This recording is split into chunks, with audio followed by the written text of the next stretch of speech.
संत शिरोमणि आचार्य गुरुवर श्री विद्यासागर जी महाराज की जय। और हम योग प्रणेता पूज्य मुनि श्री प्रणम्य सागर जी महाराज की जय। ओम अरहम नमः। श्री तत्वात् सूत्र के दूसरे अध्याय की कक्षा में आप सभी का स्वागत है। तो चलिए अब हम सभी अपने मोक्ष मार्ग को प्रशस्त करने के लिए पूज्य मुनि श्री का उद्बोधन सुनते हैं। मोक्षमार्गस्य नेतारं भेत्तारं कर्मभूरतां ज्ञातारं विश्वतत्त्वानां वन्दे तद्गुणलब्धये। देवादिदेव आदिम तीर्थंकर श्री ऋषभनाथ भगवान की, वर्तमान शासन नायक श्री वर्धमान महावीर भगवान की, परम पूज्य आचार्य गुरुवर श्री विद्यासागर जी महाराज जी की। तत्वार्थ सूत्र ग्रंथराज में द्वितीय अध्याय के माध्यम से जीवों की विशेषताओं को जाना जा रहा है। जो जीव के पास में इंद्रियां होती हैं, उन इंद्रियों की रचना कैसे होती है, इस बारे में आप लोगों ने सुना है। और वो इंद्रियां कितनी होती हैं और उनका अपना अपना विषय क्या होता है, यह सब भी क्रम क्रम से इस सूत्र ग्रंथ में बताया जा रहा है। आगे का सूत्र पढ़ते हुए सूत्र नंबर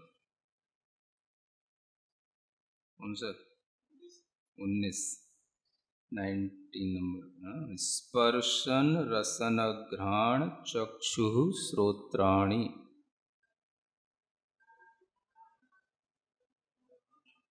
है ना?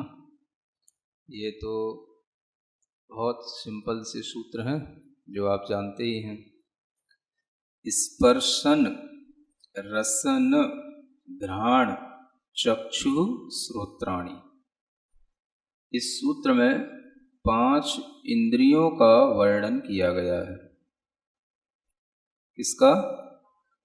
5 इंद्रियों का।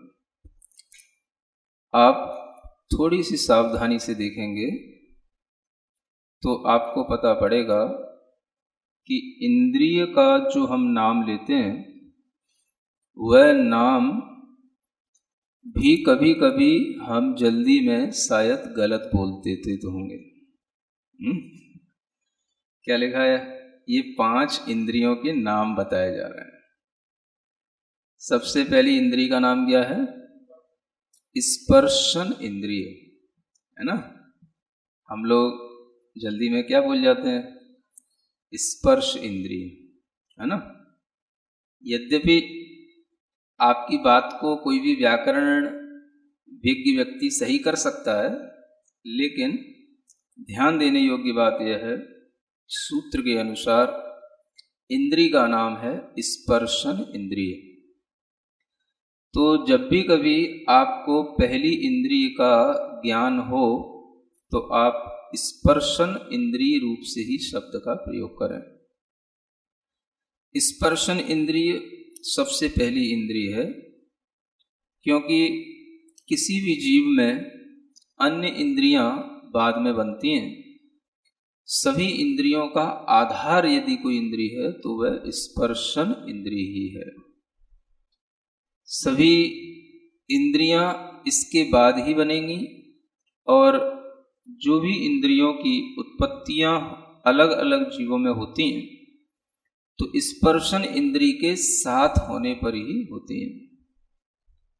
कोई भी जीव ऐसा नहीं मिलेगा आपको जिसके पास में ये स्पर्शन इंद्रिय न हो। इस स्पर्शन इंद्रिय ज्ञान का क्षयोपशम सभी जीवों के पास में रहता है। कम से कम भी यदि क्षयोपशम होता है तो वह स्पर्शन इंद्रिय जन्य क्षयोपशम तो रहता ही है। स्पर्शन इंद्रिय जो बनती है यह इंद्रिय आपको बताया गया कि यहाँ पर उपयोग का विषय चल रहा है, तो इंद्रियों का संबंध भी उपयोग से ही है। मन का संबंध भी हमारे आत्मा के ज्ञान उपयोग से ही है। इसी तरह से इंद्रियों का संबंध भी आत्मा के उपयोग से ही है। अब हम थोड़ा सा ये देखें कि आत्मा है, इंद्रियां हैं और मन है, और ये सभी चीजें ज्ञान के साथ चल रही हैं। ये सभी परिणतियां कैसी हैं? ज्ञानात्मक परिणतियां हैं। इन ज्ञानात्मक परिणतियों में सबसे ज्यादा जो ज्ञान की प्रवृत्ति है वह हमें स्पर्शन इंद्रिय में ही दिखाई देगी, क्योंकि स्पर्शन इंद्रिय के लिए बहुत ज़्यादा उसके शरीर के माध्यम से उसका विषय जो है बहुत ज़्यादा फैला हुआ रहता है। पूरे शरीर में एक स्पर्शन इंद्रिय है जो फैली हुई है। इस स्पर्शन इंद्रिय का क्षयोपशम भी अलग अलग जीवों में अलग अलग होता है, और इस क्षयोपशम के लिए भी आत्मा ही जिम्मेदार है। ये क्षयोपशम कहाँ होगा? तो आत्मा में क्षयोपशम हुआ। इंद्रिय में जो ज्ञान आया वो ज्ञान कहाँ से आया? तो आत्मा से आया। मन में भी ज्ञान आया तो कहाँ से आया? आत्मा में जो ज्ञानावरण कर्मों का क्षयोपशम है उससे आया। इन इंद्रियों को जानकर के हम यह भी जान लेंगे धीरे धीरे कि यद्यपि ये इंद्रियों की रचना आत्मा ही करता है, जैसा कल सुना था, द्रव्य इंद्रिय हैं, भाव इंद्रिय हैं। द्रव्य इंद्रिय जो नाम कर्म के विशेष उदय से होने वाली रचना विशेष है। जब द्रव्य इंद्रिय की बात आएगी तो उसमें नाम कर्म के कारण से, अंगोपांग नाम कर्म के कारण से या शरीर नाम कर्म के उदय से जो उसकी इंद्रिय बनेगी उसी की वहां पर मुख्य भूमिका होगी। ये कहलाती है द्रव्य इंद्रिय। और जब भाव इंद्रिय आएगी तो उसमें ज्ञानावरण कर्म के क्षयोपशम की मुख्य भूमिका होगी। और ज्ञानावरण में भी कौन से ज्ञानावरण कर्म के क्षयोपशम से इंद्रिय बनेगी? 5 ज्ञान है, 5 ज्ञानावरणी कर्म है। तो कौन से ज्ञानावरण कर्म का क्षयोपशम चाहिए इंद्रिय के लिए? तो मति ज्ञानावरण कर्म का क्षयोपशम चाहिए, है ना। मतलब कि अंतरंग में आत्मा के अंदर वीर्यांतराय कर्म का क्षयोपशम हो, साथ में मति ज्ञानावरण कर्म का क्षयोपशम हो, तब ये मति ज्ञान की प्रवृत्ति बनती है। और इंद्रिय बनी है तो उस इंद्रिय की उत्पत्ति के लिए या रचना के लिए शरीर नाम कर्म का भी उदय हो तो वह इंद्रियों की रचना होती है। तो द्रव्य इंद्रिय और भाव इंद्रिय, इन दोनों प्रकार की इंद्रियों में अगर हम देखें तो कर्मों के एक में तो उदय की अपेक्षा है और एक में क्षयोपशम की अपेक्षा है। जो द्रव्य इंद्रिय है वो तो शरीर नाम कर्म आदि के उदय से होगी, और जो भाव इंद्रिय है वो हमारे वीर्यांतराय ज्ञानावरण स्पर्शन इंद्रियावरण जो मति ज्ञान है इसके क्षयोपशम से होगी। मतलब कि एक इंद्रिय जीव भी यदि एक इंद्रिय को उपलब्ध हो रहा है तो उसमें भी इतने कर्मों का क्षयोपशम होता है, तब उसको एक इंद्रिय उपलब्ध होती है, तब उसके अंदर ये स्पर्शन इंद्रिय संबंधी मति ज्ञान आता है। ये स्पर्शन इंद्रिय के माध्यम से स्पर्श को जाना जाता है। क्या किया जाता है? स्पर्श को जाना जाता है। अब आप थोड़ा सा गहराई से देखते जाएं। ज्ञान इंद्रिय में आ रहा है तो इंद्रिय जान रही है कि आत्मा अपना ज्ञान इंद्रिय में पहुंचा रहा है तो आत्मा जान रही है। कौन जान रहा है? आत्मा ने इंद्रियों की रचना की, इंद्रियों में ज्ञान आया, इसलिए हमने इनको ज्ञान इंद्रिय कहा। स्पर्शन इंद्रिय जब उत्पन्न हुई तो स्पर्शन इंद्रिय के माध्यम से क्या जाना? स्पर्श को जाना। जिसके माध्यम से स्पर्श को जाना जाए वो स्पर्शन इंद्रिय, जिसके माध्यम से रस को चखा जाए वो रसना इंद्रिय, जिसके माध्यम से गंध को सूंघा जाए वो घ्राण इंद्रिय, जिसके माध्यम से रूप को देखा जाए वो चक्षु इंद्रिय, और जिसके माध्यम से शब्द को सुना जाए वह कर्ण इंद्रिय, श्रोत्र इंद्रिय, है ना। ये इंद्रियों की परिभाषा क्या बताती है कि इंद्रियों के माध्यम से जाना जा रहा है। ये परिभाषा क्या बता रही है हमें? जिसके माध्यम से स्पर्श को जाना जाए उसका नाम स्पर्शन इंद्रिय। समझ आ रहा है? यानी इंद्रिय एक करण हो गया जिसके माध्यम से जाना जाए। क्या हो गया? करण माने एक साधन हो गया, एक बीच में, इसको बोलते हैं इंस्ट्रूमेंटल कॉज, यानी ऐसा साधन जिसके थ्रू हम जो है अपना ज्ञान तो हमारा ही है लेकिन हमें इसके माध्यम से वो ज्ञान करना पड़ता है। आत्मा का ही ज्ञान है, कर्म का क्षयोपशम आत्मा में हुआ, लेकिन उसी क्षयोपशम के कारण से आत्मा में इस इंद्रिय की अधीनता आ गई। अब आत्मा स्पर्श को अगर जानेगा तो स्पर्शन इंद्रिय के माध्यम से जानेगा, रस को जानेगा तो रसना इंद्रिय के माध्यम से जानेगा। आत्मा रस को डायरेक्ट नहीं जान सकता। क्या समझ में आया? सुन रहे हो? ये बहुत अच्छा भेद ज्ञान बता रहा हूं आपको, है ना। भेद ज्ञान तभी होगा जब आप इंद्रियों की प्रवृत्ति और आत्मा में उपयोग की प्रवृत्ति, इन दोनों को अच्छे ढंग से समझेंगे तो ये मैटर आपको मेडिटेशन में भी काम आएगा, है ना। मेडिटेशन में हमें क्या करना वो तो बाद में बताएंगे, पहले आप ये जान लो कि जब हम बैठ गए, हमने कहा आंखें बंद करो, आपने आंखें बंद कर ली। अब इसके आगे जो आपको करना होता है वो आपकी नॉलेज पर डिपेंड होना पड़ता है। अगर इस सब्जेक्ट की नॉलेज आपको होगी तब तो वो आगे मेडिटेशन का कोई प्रोसेस हो पाएगा, और अगर नहीं है तो मेडिटेशन में नॉलेज तो नहीं दी जा सकती है, थ्योरी तो आपको अभी सीखनी पड़ेगी, है ना। तो देखो कि कितना बड़ा ये फंक्शन है जो इंद्रियों के माध्यम से ये आत्मा से चल रहा है। इंद्रियों ने एक बीच में मीडिएटर का काम किया, एक वो हमारे लिए मीडियम बन गई। किसके लिए? बाहर की किसी भी चीज की जानकारी या ज्ञान के लिए, है ना। अब आप देखो कि मान लो नींबू रखा है ना। नींबू के स्वाद का खट्टापन मैं जान रहा हूं कि नींबू खट्टा होता है। हम तुरंत बोल देते हैं क्यों भाई नींबू कैसा है? वो खट्टा है ना। आम कैसा है? मीठा है। ये आम कैसा है? ये खट्टा है। कैसे जाना? अरे मैंने चख लिया, मैंने चख लिया। जब आपने बोला कि मैंने चख लिया तो अब आप ये सोचो कि ये चखने वाला मैं कौन है? मैंने चख लिया। किसने चख लिया भाई?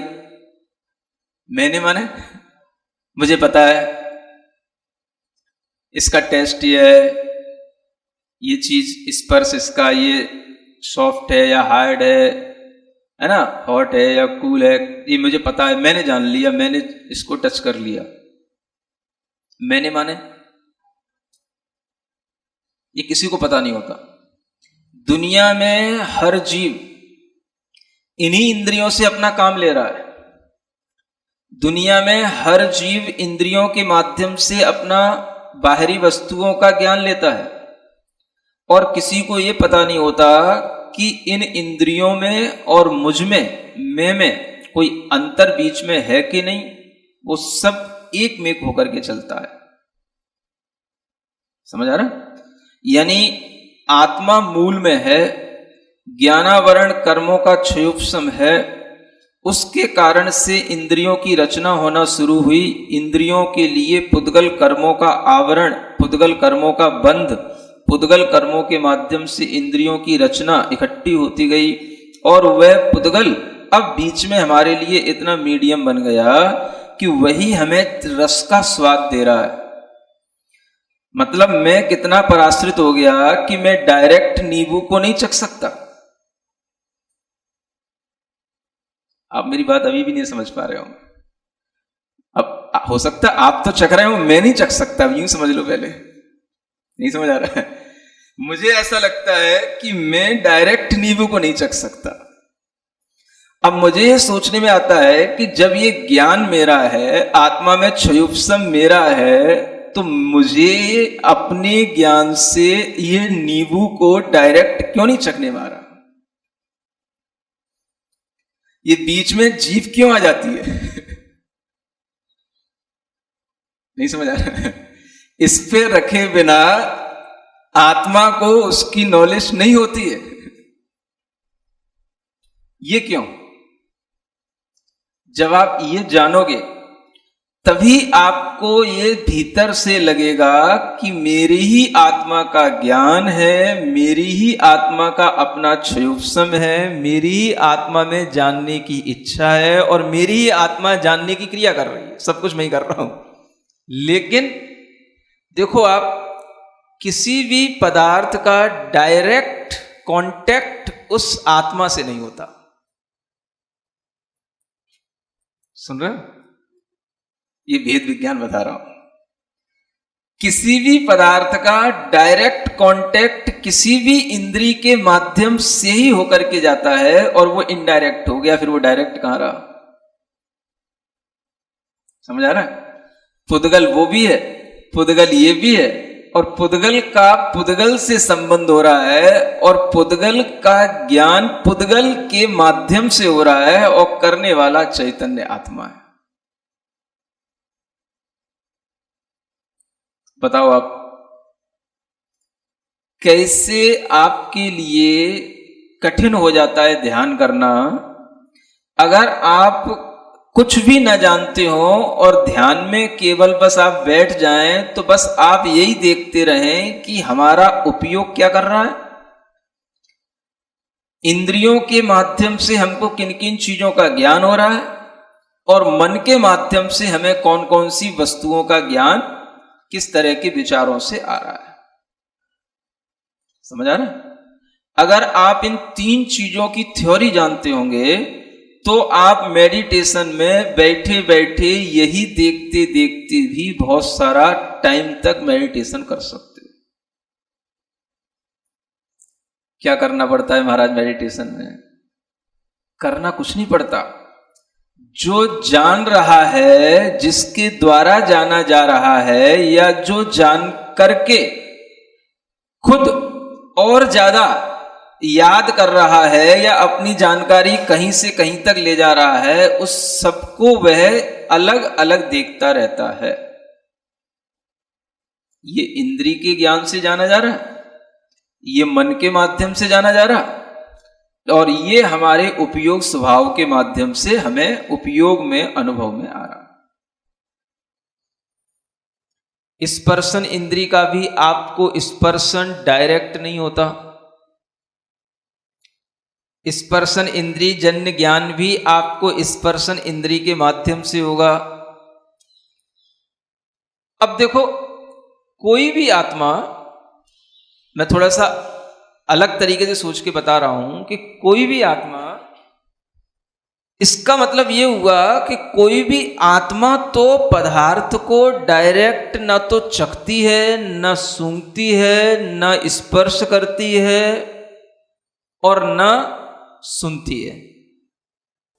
ओम अरहम नमः। तो चलिए आज की कक्षा का एक क्विक रिवीजन कर लेते हैं। सूत्र 19 में हमने जाना पांचों इंद्रिय स्पर्शन, रसन, घ्राण, चक्षु और कर्ण। पहली इंद्रिय स्पर्शन है, ना कि स्पर्श। स्पर्शन इंद्रिय आधारभूत है, क्योंकि अन्य इंद्रियां इसके बाद ही बनती हैं। यह सभी संसारी जीवों के पास होती है और पूरे शरीर में फैली होती है, इसीलिए इसकी ज्ञान की प्रवृत्ति सबसे ज्यादा दिखाई देती है। सभी जीवों में स्पर्शन इंद्रिय का क्षयोक्षम होता है, किंतु वह सबका अलग अलग होता है। इंद्रियों का संबंध ज्ञानात्मक उपयोग से है और इसके लिए मति ज्ञानावर्ण कर्म का क्षयोक्षम चाहिए। हमने जाना कि द्रव्य इंद्रिय के लिए शरीर नाम कर्म आदि का उदय चाहिए, वहीं भाव इंद्रिय के लिए वीर्यांतराय, स्पर्शन इंद्रियावरण आदि मति ज्ञानावरण का क्षयोक्षम चाहिए। आत्मा ने इंद्रियों की रचना की तो इंद्रियों में ज्ञान आया, इसीलिए इनको ज्ञान इंद्रिया कहते हैं। इंद्रियां एक कारण है, मतलब जानने का एक माध्यम है। जैसे स्पर्शन से स्पर्श जानना, रसन से रस जानना, घ्राण से गंध सूंघना, चक्षु से रूप देखना, कर्ण या श्रोत्र से शब्द सुनना। आत्मा को बाहर की जानकारी इंद्रियों से होती है। कर्मों के क्षयोक्षम के कारण आत्मा ने इंद्रियों की रचना की और अब वह इंद्रियों के अधीन हो गई। वह अब सिर्फ इनके माध्यम से ही जानेगी, डायरेक्ट नहीं। जैसे आत्मा बिना रसन इंद्रिय के नहीं पता कर सकती कि नींबू खट्टा है। यह विचारणीय है कि आत्मा का ही ज्ञान है, आत्मा में ही क्षयोक्षम है, आत्मा ही जानने की इच्छा कर रही है और आत्मा ही जानने की क्रिया कर रही है। सब कुछ आत्मा कर रही है, लेकिन फिर भी किसी भी पदार्थ का डायरेक्ट कांटेक्ट आत्मा से नहीं होता। भेद ज्ञान तभी होगा जब इंद्रियों की प्रवृत्ति और आत्मा में उपयोग की प्रवृत्ति को हम अच्छे ढंग से समझ पाएंगे। पुद्गल का ज्ञान पुद्गल इंद्रिय के माध्यम से हो रहा है और करने वाला चैतन्य आत्मा है। हमने जाना कि भेद ज्ञान से ध्यान करना सरल हो जाता है। कुछ भी ना जानते हुए भी आप बस ध्यान में केवल बैठ जाएं और देखें हमारा उपयोग क्या कर रहा है। इंद्रियों से, मन से हमको किन किन चीजों का ज्ञान हो रहा है और किस तरह के विचारों से हो रहा है। यही देखते देखते आप बहुत समय तक मेडिटेशन कर सकते हैं। मेडिटेशन में करना कुछ नहीं पड़ता।